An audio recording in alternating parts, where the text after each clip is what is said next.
Danny Carter sat in the back row of the classroom and tried to make himself small. This was not easy because he was the only human in a room full of aliens. Some of them were twice his size. Some of them had 4 arms. Some of them looked like giant insects with shiny shells. But all of them had one thing in common. They all thought humans were a very young and simple species. The classroom was inside a space station called Nexus Prime. It floated in orbit around a planet that Danny could not even pronounce the name of. He had been here for 3 months now as part of an exchange program. The Galactic Coalition wanted to learn about humans, and humans wanted to learn about the galaxy.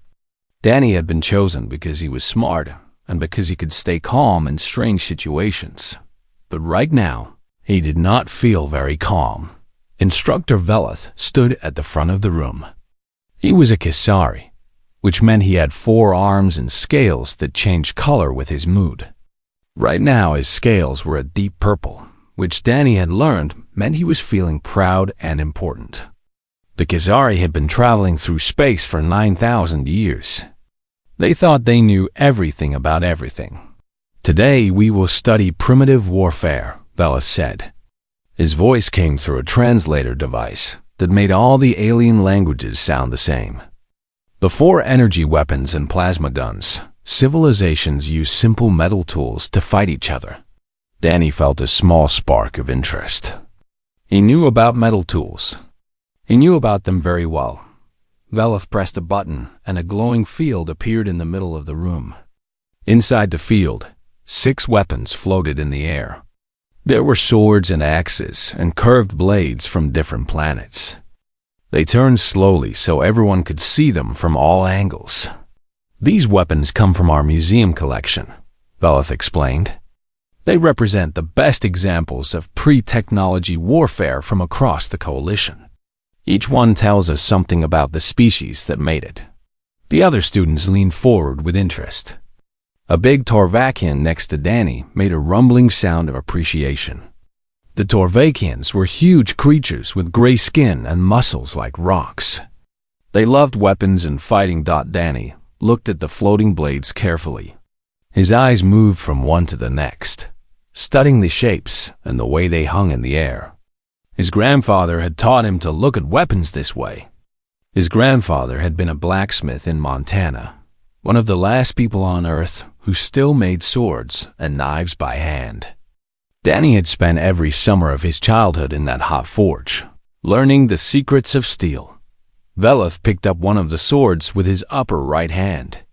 It was a long blade with fancy patterns carved into the metal.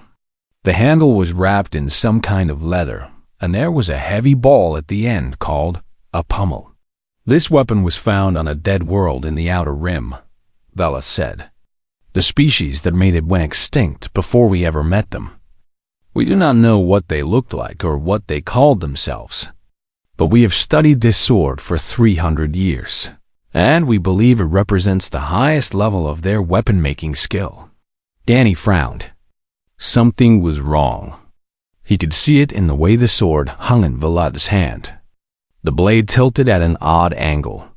The relationship between the handle and the blade did not look right. It was like looking at a painting that someone had hung crooked on a wall. His grandfather's voice echoed in his mind. "A sword should feel like part of your arm, Danny. If it fights you, someone made a mistake. This sword would fight its user." Danny was sure of it. He tried to stay quiet. He was just a human. He had only been in space for 3 months. What did he know compared to scientists who had studied these things for centuries? But the wrongness of the sword kept bothering him. It was like an itch he could not scratch. Veleth continued talking about the sword. He explained theories about how it might have been used. He talked about the ceremonies it might have been part of. He made it sound very important and mysterious. But Danny could not stop staring at the crossguard. That was the metal piece that stuck out sideways to protect the hand. It was mounted upside down. He was absolutely certain of it. The wear marks on the metal were on the wrong side. Whoever had put this sword back together had done it wrong. The balance of this weapon suggests it was used for slow, powerful strikes, Veleth said. The heavy pommel would have added force to each swing. No, Danny thought. The pommel is wrong too. It is too heavy for the blade. It would make the sword feel dead in the hand. He did not mean to speak. The words just came out of his mouth before he could stop them. Those are not balanced properly. The room went completely silent. Every alien head turned to look at Danny. 46 pairs of eyes, some of them very strange eyes, all focused on the human in the back row. Veleth's scales shifted to a darker shade of purple. His 4 eyes blinked one after another, which Danny knew meant surprise and annoyance. "I am sorry," Veleth said slowly. "Did you say something, Student Carter?" Danny's face felt hot. His heart was beating very fast. But his grandfather had also taught him something else. Never back down when you know the steel. "The sword," Danny said. He stood up slowly so everyone could see him. "The balance is wrong. The crossguard is mounted upside down. I think the pommel might be from a different weapon." The Tovakian next to Danny made a sound like grinding rocks. The insect-like Charics on his other side clicked rapidly. Whispers spread through the classroom like ripples in water. Veleth lowered all 4 of his arms. This was a gesture of deep doubt. "Student Carter, this artifact has been studied by the greatest weapon experts in Coalition space.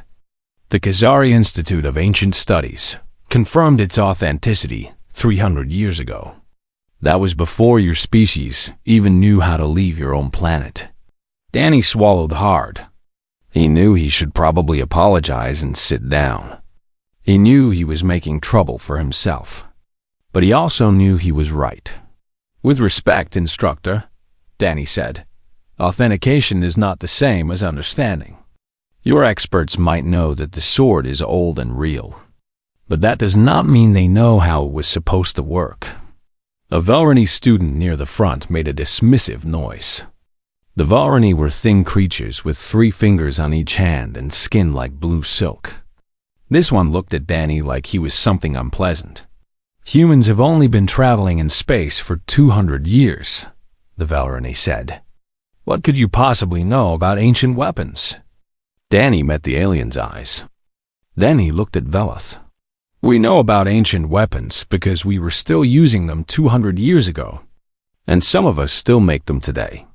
My grandfather is a blacksmith. He taught me how to forge steel with fire and hammer. I have been holding swords since I was 6 years old, and I'm telling you that sword is put together wrong." Veleth was quiet for a long moment. His scales slowly changed color, shifting from dark purple to something lighter. Danny did not know what that meant. Then the instructor reached into the glowing field and pulled out the sword. He held it carefully in 2 of his hands and looked at it. Then he looked at Danny. "Very well, Student Carter. Come to the front of the room and show us what you mean." Danny walked to the front of the classroom. Every step felt like it took forever. He could feel all those alien eyes watching him. He could hear whispers in languages his translator could not understand. But he kept his back straight and his hands steady. His grandfather had always said that confidence was half the battle. Veleth handed him the sword. The moment Danny's fingers wrapped around the grip, he knew he was right. The weapon felt wrong. It was like holding a hammer by the wrong end. It wanted to twist and fight against his hand. "May I take it apart?" Danny asked. Veleth's scales flickered with uncertainty. "That weapon is 3,000 years old, Student Carter. It is priceless. I will be careful. But I cannot show you the problem unless I can look at all the pieces." The instructor hesitated. Then he nodded slowly. "Very well. But if you damage it, you will answer to the museum council." Danny turned the sword over in his hands. He looked at it the way his grandfather had taught him to look at any blade. First the overall shape, then the details, then the relationship between all the parts. The blade itself was beautiful. Someone had put real skill into making it. The metal had a flowing pattern like water frozen in steel. The edge, even after thousands of years, still looked sharp. Whoever had forged this blade knew exactly what they were doing, but the handle was all wrong. "This crossguard," Danny said, speaking loudly enough for the whole class to hear. "Look at these marks on the metal." He pointed to small scratches and worn spots on the crosspiece. "These marks come from use, from hands gripping the sword and from other blades hitting against it. On a properly mounted crossguard, these marks should face toward the blade. The guard is supposed to protect your hand by pushing enemy weapons down and away." Danny carefully removed the crossguard. It unscrewed from the blade without much trouble. But someone put this on backwards. See how the wear marks face away from the blade now? That makes no sense. It means the guard would push attacks toward your hand, not away from it. He flipped the crossguard around and held it in the correct position. This is how it should sit. Now the wear marks make sense. Now it would actually protect the person holding it. The Torvakian student rumbled with interest. Even the dismissive Vilrani was leaning forward to see better. Danny moved to the pommel next. This was the heavy ball at the end of the handle. He unscrewed it and held it up for everyone to see. "This pommel is too heavy. Feel the sword without it." He handed the blade to Velith. The instructor held it carefully, his forearms finding comfortable positions on the grip. "It feels light," Velith said. "Unbalanced toward the blade." "Exactly. And that tells us something important. The original sword was meant to be fast at the tip. The person who used it wanted to make quick cuts and stabs. But this pommel adds too much weight at the back. It makes the tip feel slow and dead. That means this pommel is wrong for this blade." The Churich student clicked rapidly and spoke through its translator. "How can you know what pommel is correct?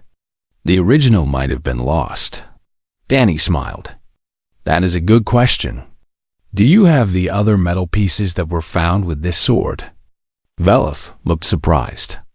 There were other pieces recovered from the same dig site, but our experts identified them as decorative fragments.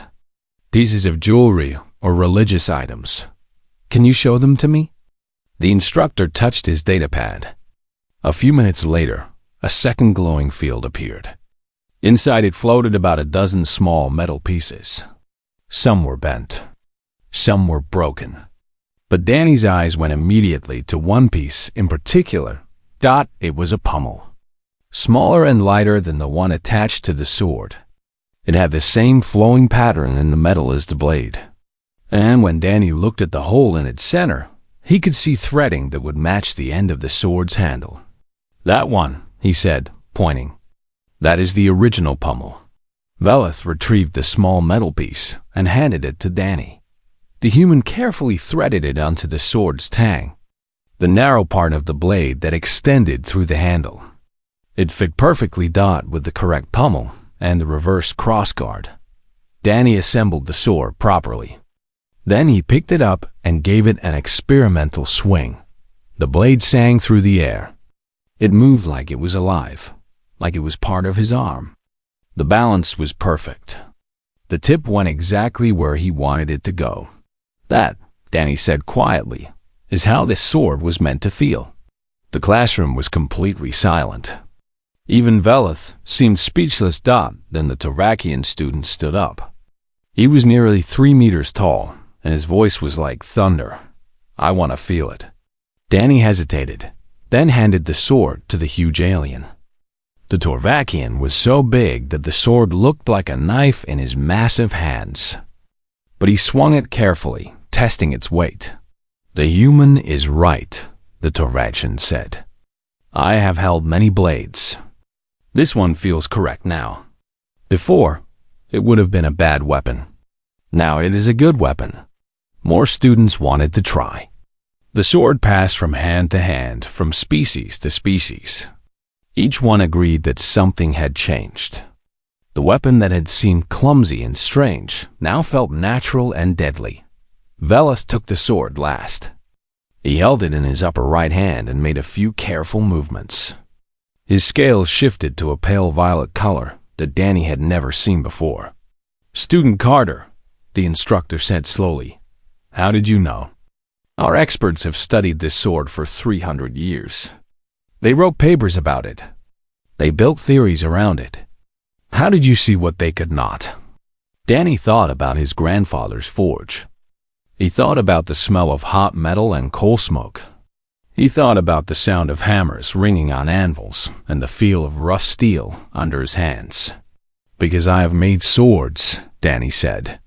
"Not studied them. Made them. When you create something with your own hands, you understand it differently. You know how all the pieces fit together because you are the one who fits them together. Your experts looked at this sword from the outside. I looked at it from the inside." Veleth was quiet for a long moment.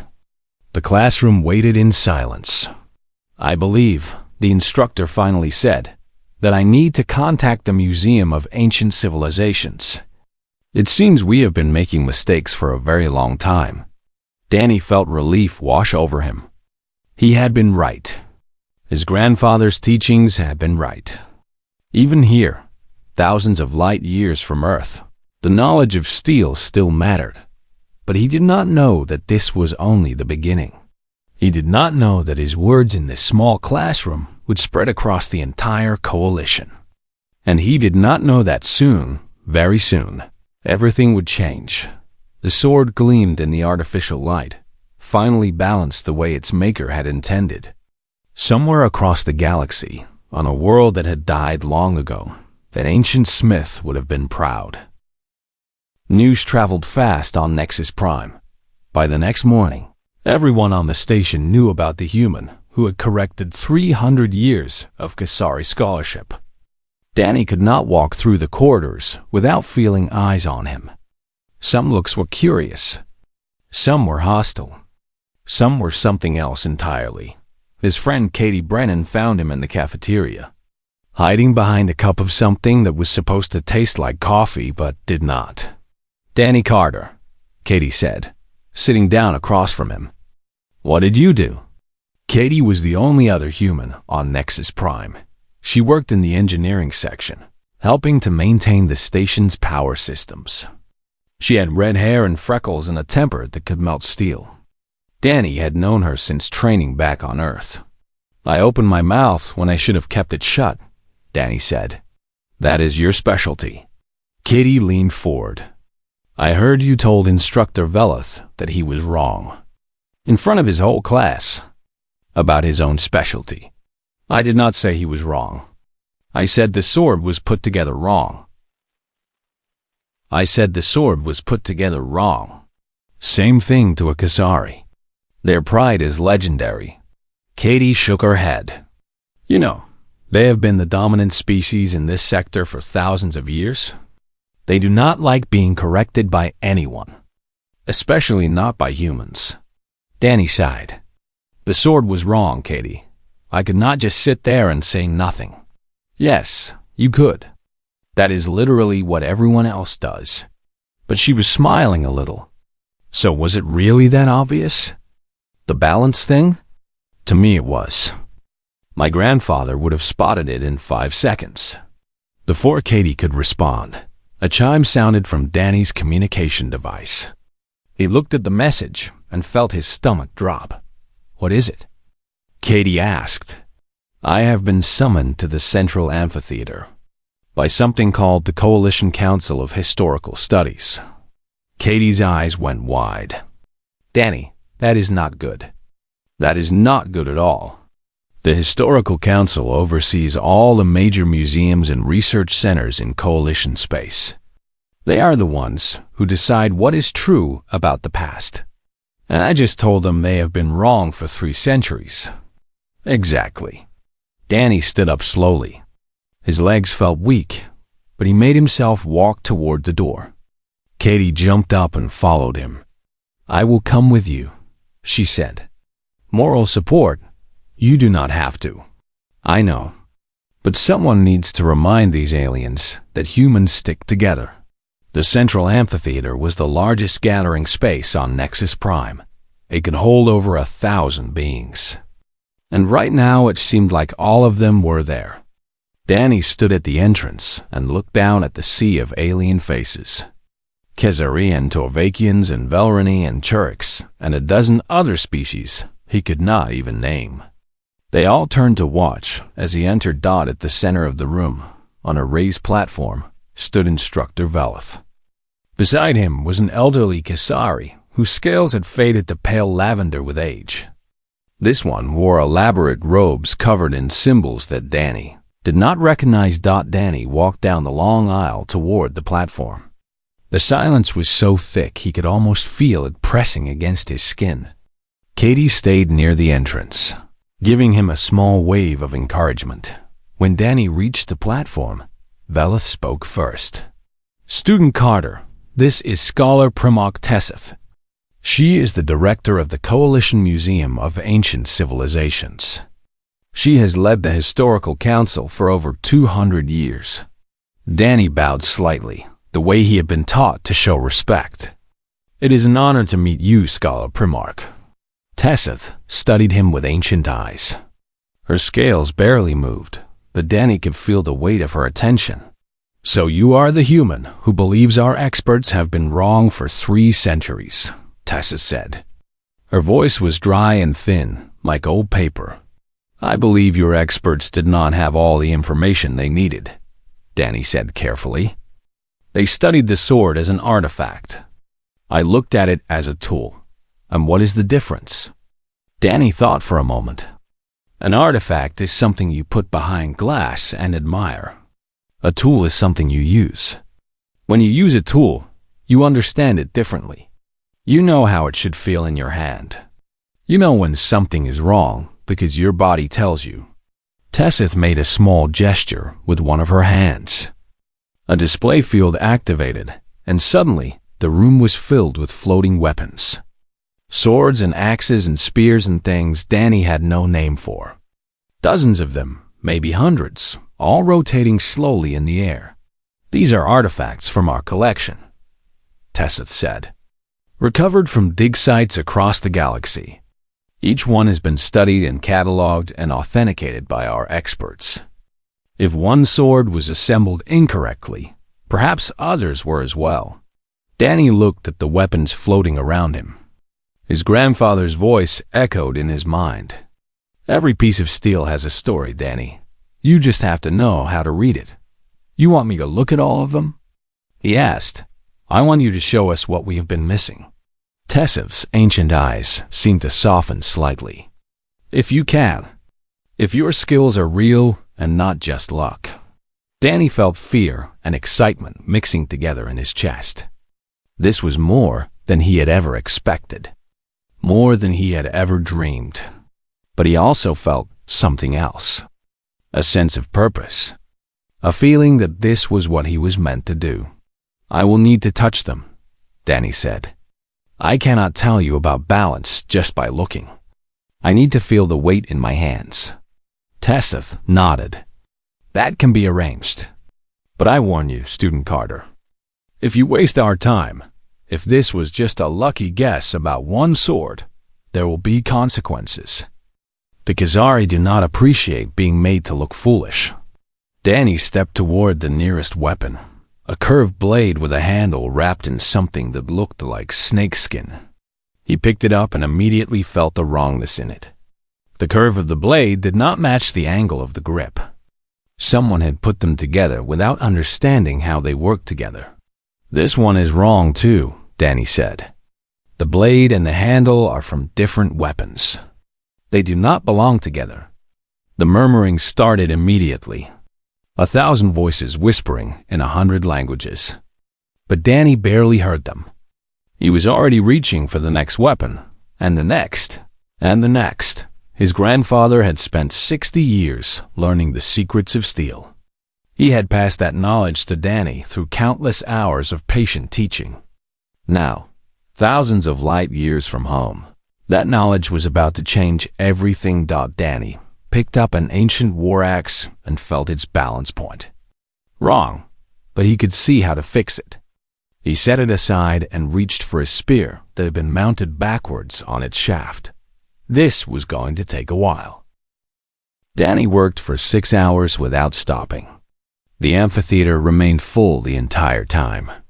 More beings arrived as news spread through the station and beyond. Video feeds carried his work to other worlds. Billions of eyes watched as the young human from Earth examined weapon after weapon. Some weapons were correct. Danny set these aside with a nod of approval. But many, far too many, were not. A Tarvakian battle axe had been mounted as if it were meant for a creature with only 2 arms.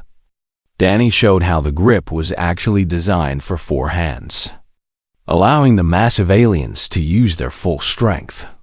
Your experts thought this was ceremonial because the balance seemed wrong for combat, Danny explained. But that is because they were imagining a 2-handed swing. A Tarvakian would hold it like this. He demonstrated the proper grip, even though the axe was too heavy for him to actually swing. A Tarvakian volunteer came down from the audience and took the weapon. When he held it the way Danny showed, his eyes went wide with understanding. "It fits," the Tarvakian rumbled. "It fits perfectly. My hands know where to go." A Volrani spear had been classified as a ceremonial object for centuries. It had an odd balance point that made no sense for throwing or stabbing. But Danny recognized the design from fishing tools his grandfather had shown him. "This is not a weapon at all," Danny said. "This is for catching food from water. See how the weight sits forward? That is because you are supposed to throw it straight down, not forward. It is designed to pierce through water without losing speed." A Volrani scholar in the audience made a sound of shock. "We have always wondered why our ancestors included fishing implements in their warrior tombs. We thought it was symbolic. The warrior providing food for his family even in death. Or," Danny said gently, "they were just buried with the tools they used every day. Not everything in a grave has to be symbolic." The most amazing discovery came with a Churix blade set. The Churix were the insect-like beings with shiny shells and 6 limbs. 4 artifacts had been found together in a Churix ruin, and experts had classified them as 4 separate weapons, wielded by 4 different warriors. Danny looked at the 4 blades for a long time. He turned them over in his hands. He laid them out on a table and studied how they might fit together. "These are not 4 weapons," he finally said. "These are 1 weapon designed for a Churix warrior." He arranged the blades in a pattern. 2 were meant to attach to the upper limbs, 2 to the middle limbs. The lower limbs would remain free for balance and movement. Together, the 4 blades created an integrated fighting system that could attack and defend from multiple angles at once. An elderly Churix in the audience began to click rapidly. The translator struggled to keep up with her emotional speech. "We have forgotten," she said. "My people have forgotten our own warrior traditions. We have been peaceful for 10,000 years. We thought our ancestors fought the same way other species did. But this is different. This is beautiful. This is ours." Danny handed the blades to her carefully. "I think your ancestors were very skilled fighters. This weapon system would be almost impossible to defend against." The Churix held the blades with trembling hands. Tears, or something like tears, flowed from her compound eyes, but it was the final weapon that truly silenced the room. A massive hammer had been recovered from a world called Korath. 7. The planet had destroyed itself in nuclear war thousands of years ago. The hammer was one of the few artifacts that survived. For centuries, it had been displayed as a great warhammer, a symbol of the violent nature that had led the Korathi to extinction. Danny picked it up and immediately shook his head. "This is not a warhammer," he said. Scholar Primarch Tesseth leaned forward. "Every expert who has examined that weapon has classified it as military equipment. The weight distribution, the reinforced head, everything suggests it was designed for battle. The weight distribution and the reinforced head suggest it was designed for heavy work, Danny replied. But not for hitting people. Look at the wear patterns on the head. See how they spread evenly across the striking surface. A warhammer would have concentrated wear at the edges where you try to punch through armor. This has even wear because it was meant to hit flat surfaces. He turned the hammer over to show everyone. And look at the handle. See this curve? It is not designed for maximum striking power. It is designed for control, for precise, repeated strikes in the same spot. What do you believe it is? Tessith asked. Danny smiled sadly. This is a forging hammer. It is a tool for making weapons, not using them. Someone used this hammer to create the other weapons in your collection. The Karathi who owned it was not a warrior. He was a smith. The room was utterly silent. I have a hammer almost exactly like this in my grandfather's shop back on Earth, Danny continued. The design is universal because the physics of metalworking are universal. You need control. You need precision. You need to hit the same spot over and over until the metal takes the shape you want. Tessith was quiet for a long moment. When she spoke, her voice was soft. For centuries, we have used that hammer as evidence that the Karathi were a violent people. We taught our children that they destroyed themselves because they loved war. But if this was a tool of creation, not destruction, then maybe they were not so different from us, Danny finished. Maybe they had smiths who loved their craft, artists who took pride in their work. Maybe they were just people who made a terrible mistake at the end. The hammer suddenly felt very heavy in Danny's hands. He set it down carefully. I cannot tell you everything about the Karathi, he said. But I can tell you that whoever made this hammer was good at his job. He cared about his tools. He probably taught younger smiths the way my grandfather taught me. And somewhere in the ruins of his world, there are probably more tools that your experts classified as weapons. Tessith looked at the hammer for a long time. Then she looked at Danny. Student Carter, she said, I believe we need to have a longer conversation about what else we might have misunderstood. Behind her, the floating weapons continued to turn slowly in the light. Each one held secrets that had been hidden for thousands of years. And Danny realized that his work here was just beginning. 3 months passed after Danny's demonstration in the amphitheater. In that time, everything changed. The Coalition Council of Historical Studies launched a complete review of their artifact collections. Thousands of weapons and tools were re-examined by new teams that included practical craftsmen, not just scholars. Danny helped train these teams, teaching them to look at ancient objects as tools rather than curiosities. Merely 40% of the classified weapons turned out to be assembled incorrectly. Another 15% were not weapons at all but tools, cooking implements, or agricultural equipment that had been misidentified. The history books of a dozen species had to be rewritten. But the biggest change came from an unexpected direction. Species that had abandoned physical crafts thousands of years ago suddenly wanted to learn them again. The Khazari, with their 4 arms, discovered they had a natural talent for smithing that they had never explored. The Torvakians, despite their massive strength, learned that delicate metalwork required patience and gentleness. Even the peaceful Chariks began practicing their ancient blade forms, not for war, but for connection to their ancestors. Danny could not teach all of them. He was just one person, and there was so much demand. So Katie Brennan had an idea. We need to bring in a real expert, she said one evening in the cafeteria. I am the only human on the station who knows this stuff, Danny replied. Katie smiled. I was not talking about you.